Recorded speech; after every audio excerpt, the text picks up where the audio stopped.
Behind those cozy nights at home, thousands of employees at BP go to work every day. People producing more U.S. natural gas. People building grid-scale solar capacity. People turning landfill waste gas into pipeline-quality renewable natural gas. And people delivering all of that power where it's needed. They're part of the more than 300,000 jobs BP supports across the country. Learn more at bp.com/investing in America. Hello and welcome to another edition of the Ducks Confidential Podcast. I'm Joe Freeman. He's Bill Oram. We work for the Oregonian and Oregon Live, and we're covering the Ducks National Championship chase. Happy holidays, Bill. How the heck are you? Doing great, Joe. Happy holidays to you and your family as well. Getting excited to hop on a plane here in a couple days and head down to the Rose Bowl for either Oregon's last game of the season or the beginning of a historic run. And so it's exciting to kind of be at this point where we're kind of within spitting distance of the actual game. Yeah, it's wild. I feel like we've been waiting for this for quite a while. It's like stages. We had are they going to play Ohio State or Tennessee? Let's see that. Oh, that turns out to be a blowout. Now we finally got a pairing, and we've got it on the horizon. I'm ready to get out there. Man, that was quite a beatdown in that game. I did not see that one coming. No, I mean, I spent a lot of time kind of contemplating what a Tennessee matchup would look like for the Ducks, just because that would be something new. And, you know, obviously Dillon Gabriel's first college coach was the coach at Tennessee, so there were storylines there. And the Buckeyes, I mean, to their credit, by the way, took the air out of that balloon, you know, really quickly. And, you know, a team that, you know, and I talked about this a little bit with James Crepea on the on an episode of this earlier this week, but the way that Ohio State flipped the narrative about itself with one game, because coming off that Michigan, you know, debacle, Ohio State was on its heels, was seen as, you know, this tragic college football story. You know, how bad could it get? Ryan Day, obviously, you know, on the verge of getting fired, which may still be the case. We'll find out. But and all of a sudden, you beat Tennessee, you beat down Tennessee. And now the Buckeyes are favored against the Ducks in Pasadena. And, you know, you don't have to look that far on social media or television to find somebody who's calling Ohio State the best team in the country, which is something I think you could have credibly said throughout the season, even with the Oregon loss. But the Michigan defeat just changed the way people looked at Ohio State so much, and then to have it swing so dramatically back the other way in a game that Ohio State played at home and was favored in. And, you know, winning it wasn't the shock. It was just the manner of the defeat that it really got people's attention. Yeah, I guess in a weird way, it really is a perfect kind of game for this new playoff system. You know, in the old system, Ohio State wouldn't even be in the game anymore. And here they are now, suddenly have flipped the script to, you know, facing their detractors and one would say silencing their detractors. And now they're favored against Oregon in the Rose Bowl, which no one would have foreseen just 2 weeks ago. So, yeah. It's kudos to this system. It's a flawed system, but it's nice to see that, you know, one of the best teams is still going to be alive. And one of the points that has occurred to me is that we are going to get, you know, national championship caliber matchups in each round of the playoff now going forward. You know, Georgia, Notre Dame, I think you could put on that same level. Fun. Oregon, Ohio State, you know, fun. Ohio State, Texas, or Oregon, Texas in the second round. Fun. Or the semifinal, not the second round, the third round, really. Yeah. And, you know, and then who knows what awaits in the championship. So these are, in terms of, you know, the quality of games that the sport is putting out there, and the networks, by the way, who designed this whole thing. ESPN basically designed this whole thing, and, you know, they, you know, the way ESPN and Fox have manipulated the sport to create these super leagues and everything else. It's like, this is delivering the kind of product that I think they wanted to see, which was, you know, blue blood on blue blood on blue blood on blue blood. And so that's what we're getting. Yeah, it's fun. I'm looking forward to it. I'm looking forward to the Rose Bowl. It should be a good game. Have you covered one before? I know you went. I went as a fan back-to-back years, but I've never covered one.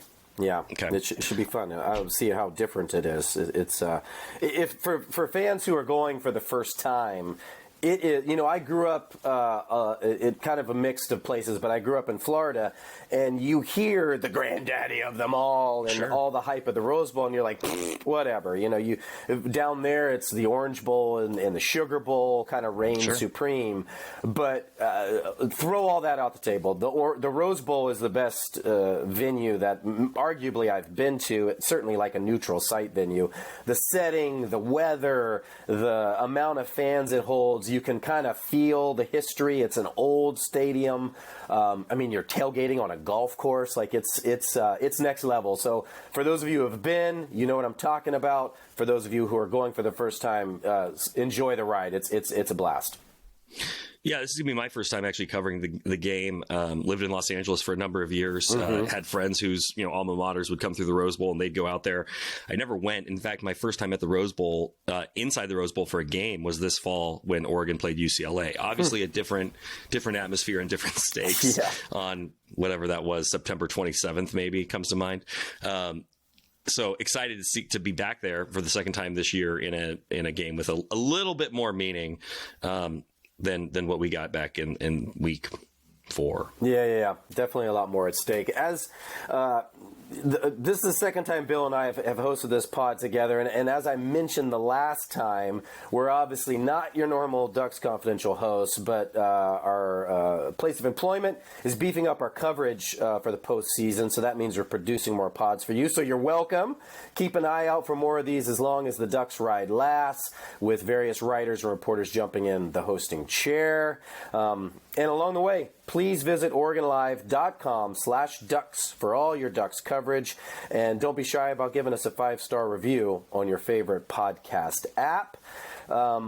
We've been trying to keep these a little shorter than the usual hour-long benders since we are doing so many more. So we kind of thought we'd detour from a breakdown of the game or a look at the matchups and all that stuff. And we thought we'd talk quarterbacks. And specifically, we thought we'd talk about 2 quarterbacks connected by an island, by a championship chase, and by the number 8.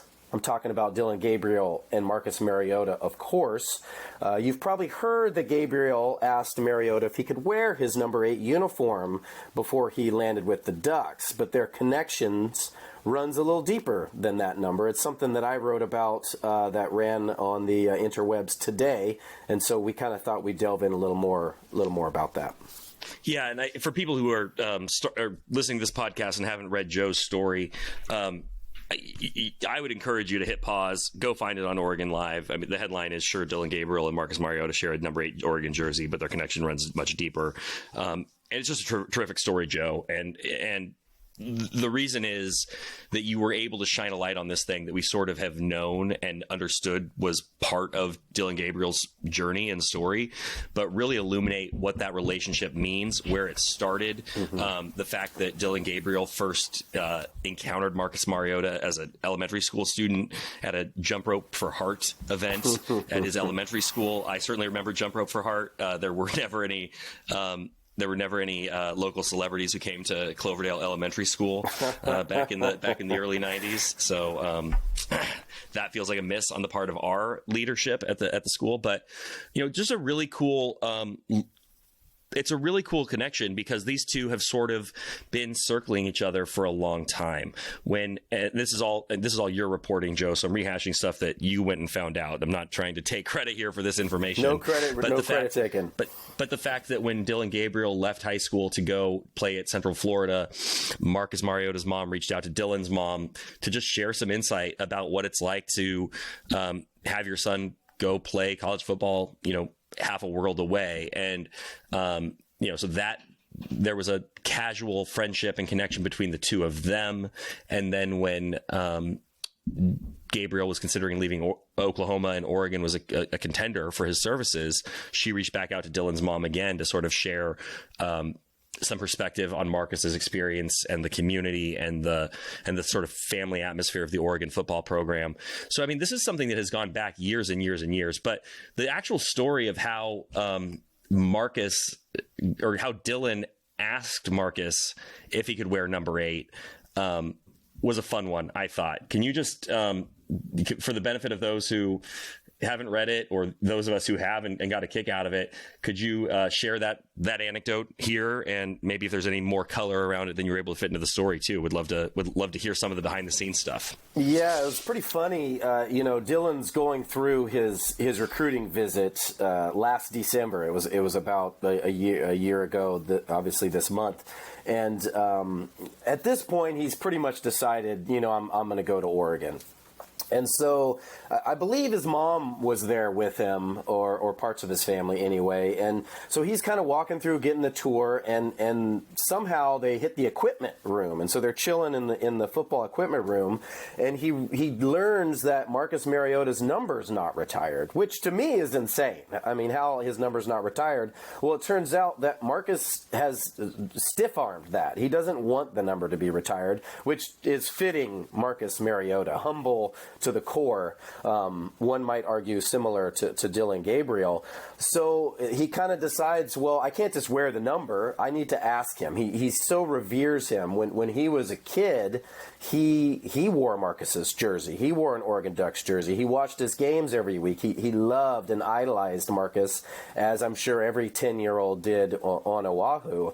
And so he picks up the phone and he calls Marcus, and he goes straight to voicemail, because Marcus has a baby daughter and he's putting her to sleep, and he can't interrupt kind of that thing. And so this big moment comes up, and he calls Marcus finally, and he gets voicemail. Well, Marcus very quickly texts him back and says, "Hey, Dillon, I can't talk right now, but text me whatever you need." And so he texts him and kind of says, basically, I would love to wear your number 8 for everything it represents. There's 8 Hawaiian islands, so the number 8 is very important. There's the 808 area code and all that stuff. It's a deep connection for people who are Hawaiian. And Marcus, and again, fitting Marcus away, responds immediately and says, "I would be honored if you would wear my jersey. That would mean so much to me, and it means a lot to me that you even asked." And it kind of touched off a deeper friendship between mentor and mentee that has spanned the entire season. And you know this as well, Bill. Marcus will randomly text Dillon before big games. He did so before the Big Ten championship game, and he has, before senior night and other events, just to say, "Hey, good luck," or, "I saw this, you're doing a good job with X, Y, and Z." And it's kind of, kind of an innocuous, innocent, funny little thing has spurred a friendship between two important figures in Oregon history. Yeah, and I think that is... There's a detail in there that I think answers a question that a lot of Oregon fans and media have had, which is, why has Marcus Mariota's number not been retired? Why haven't any numbers been retired at Oregon? And, the idea that Marcus has basically said, "No, that's not something I want," feels like a dance between the University of Oregon and its greatest player ever that will eventually yield, the number 8 not hanging in the rafters, but being, enshrined in some way. Whether that means a strict retirement or not, we'll see. But it is cool that Marcus has held them off long enough that it could have this sort of connection to Dillon. And I'm sure there are people who feel certain kind of way about whether anybody should be wearing number 8, right? Whether it's wrong for anyone to be wearing the number 8 again, given that the greatest player in school history wore it and led them to their greatest success in it. But I would argue that if anybody were going to wear number 8, if a quarterback was ever going to wear the number 8 again at Oregon, it is so fitting and perfect that it is Dillon Gabriel, who, this is going to sound a little cheesy, but who wears it with honor, and who to whom it means something more. It's not just, he transferred in and he used to wear number 8, so he wants number 8. You and I both covered the NBA. How many guys came through and said, "Oh, I want number 17. I'll buy you a Lincoln if you let me have my number." Like, it's just like, it's not just a personal thing or personal preference for Dillon. Like, it really, it is deep to the core for him.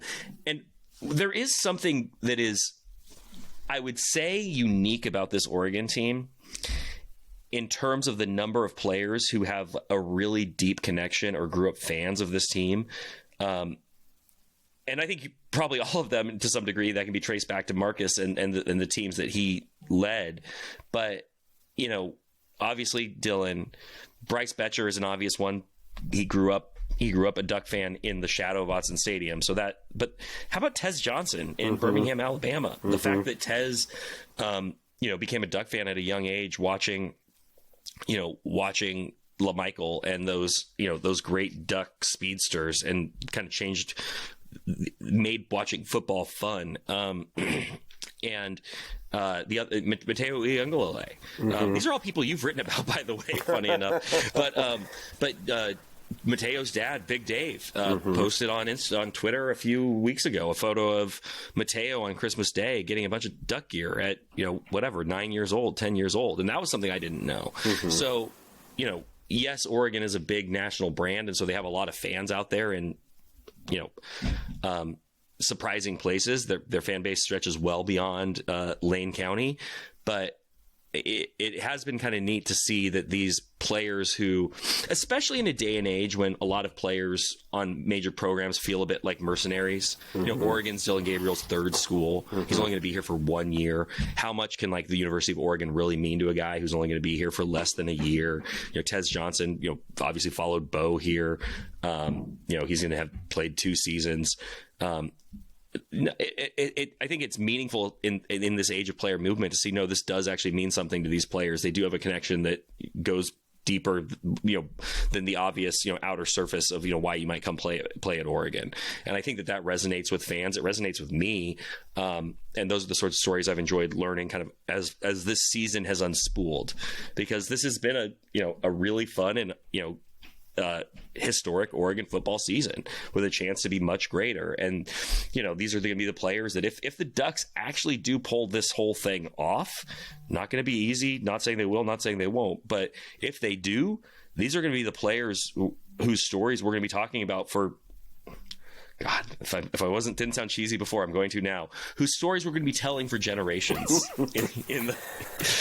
here in the Beaver State. Yeah, it's interesting that you mentioned kind of the one and done, the mercenary kind of thing. And I think from an outside perspective, people look at Dillon Gabriel as one of those type players. Yeah. But for him and his family, it could not be further from the truth. It was a big deal that he had an opportunity to come to Oregon and had an opportunity to follow in the footsteps of Mariota and to wear his number 8. Talking to his mom, this is one thing I didn't get in there. She was like, look, I have 3 boys. Dillon has an older brother and a younger brother. And it's important, and has always been important for me, that they find their place. That's what she kind of called it, their place. And what she meant by that, and this is something that Dillon has said as all of his previous stops, is, I hope when I go to a place, it's a place that I can come back to with my kids one day. And getting to know him a little bit from the outside, and by no means am I close to Dillon Gabriel, but watching him from afar and getting close to people and talking to people around him, he is a guy who is genuinely a good dude, who cares about the community that he represents and the people in that community. And going back to what his mom said, she's like, I feel like Dillon has found his home in Eugene. He feels like it's a place where he can bring his kids back to one day when he has them. Now, that's a perfect thing for a dude who rolls around in a white minivan. So good on him for getting a jump start on that. But taking it a step deeper, something else I kind of wrote about in this story was Dillon is a very big proponent or he's a big philanthropist in terms of giving back to where he's from and giving back to his community. And that has been happening for a long time in Hawaii. And a big part of this story and their connection obviously involves their Hawaiian roots and the aloha spirit. And there's just something, as his mom said, a little different about people who are from the island. And I think any of us who have gone there, we feel that. And it's not just the sun and the waves and the picture-perfect weather and we're on vacation. It's the people and the spirit of the island. And giving back is a big thing to them. And for the last 4 years, Dillon has been intricately involved in giving back to his high school, all on his own. It kind of started off with him donating shoes to the boys' basketball team. And next thing you know, he's allowed to get NIL, and so he ups his giving back. both personally and by soliciting sponsorships and donorships from a bunch of companies and so on and so forth. He got them, even before he got to Oregon, he got them to connected with Nike, and they became a Nike school. And anyway, long story short, he's donated a lot of uniforms and a lot of shoes and a lot of gear to multiple girls and boys teams at his high school, which I thought was really cool. And his giving kind of culminated this last summer in a big event that he kind of dubbed I'm Inspired with Dillon Gabriel and friends. And he raised $250,000 for the event, which speaks to kind of his impact that he can have towards, helping put on the event and helping his community and helping his high school. And, his plans won't stop in the future. He wants to help make the training room better and build a better weight room and all this stuff. So you can see a guy like this over the years. Mariota's name is plastered on buildings in Eugene, and you can kind of see it's just a little bit different. They have a lot of connections in both mind and spirit and in personability, and I would say Dillon's a lot more personable than Mariota, but just in their nature and the way they nurture, they both got along with everybody on the team. I kind of remember hearing Jeff Bossa speak. He was asked about Dillon. He was like, look, one thing that separates him is this dude will be hanging out with guys in the special team room. He's hanging out with his skill players. He's hanging out with guys on the defense. There's no, delineation on the team. He's a guy that kind of gets along with everybody and hangs out with everybody. And his mom echoed that from his time growing up on Mililani. He's just a guy who organized football games in his neighborhood and was a guy who got along with jocks and studious kids and everybody in between. And so good on him for being that type of person. But I think that's kind of the one thing that those two guys share as well. Yeah, I'm glad you tied that back to Marcus too, because I was going to say, as you're describing all this, philanthropy and generosity that Dillon has given his high school, I was going to say, who that sounds an awful lot like, and also the idea of bringing your kids back. I mean, we've seen Marcus Mariota on the sidelines of the spring game with his newborn daughter, and so I think, they are not the same person, and it's easy to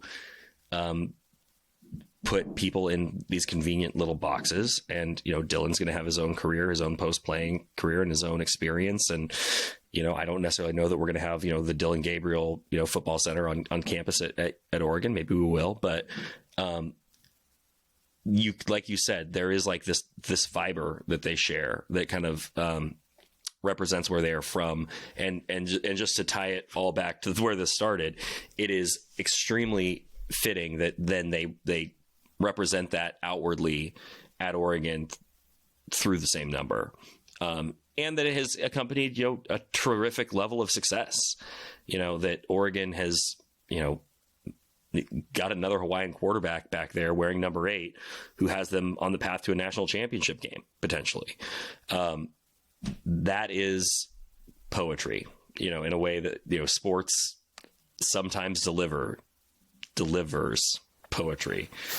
And so I think that's been great. And I love that you did this story, and I love that you got kind of into the heart of the number and that story. And I would just add the last point I think I would like to make here is Dillon Gabriel has, been a very authentic person since he arrived at Oregon.